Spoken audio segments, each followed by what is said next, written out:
loaded turkey chili wedges. They're perfect, healthy recipe to share with your family this bonfire night, and that all comes in at under £12 for 4 people, and that includes the avo, the salad, the yoghurt. This is absolutely delicious. We're talking sweet potato wedges topped with a rich, spicy turkey minced chili. Oops, drum roll please. Okay, first things first, let's get the wedges going. We've got sweet potatoes, and I love using sweet potatoes with chili because I like the sweet contrast with the spicy, rich chili.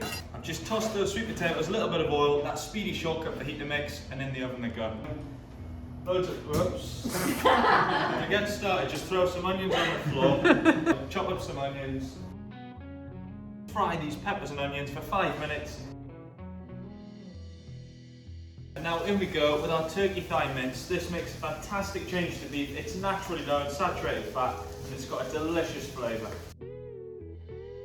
In we go with a tin of chopped tomatoes, a tin of kidney beans and the water in the can.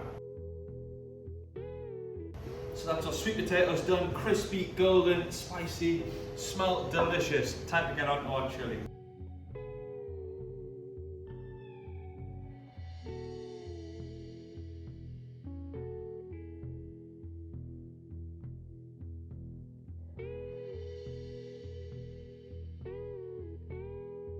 There we go, my loaded turkey chili, sweet potato wedges, the perfect healthy family feast served up with crispy iceberg lettuce. We've got yogurt, avocado, great for bonfire night, and that is how you feed your family for under £12 with M&S food. Get stuck into that, because I am. So delicious. You've got the sweet potato, you've got that spicy rich chili, the cooling yogurt, avocado, crispy lettuce, perfect.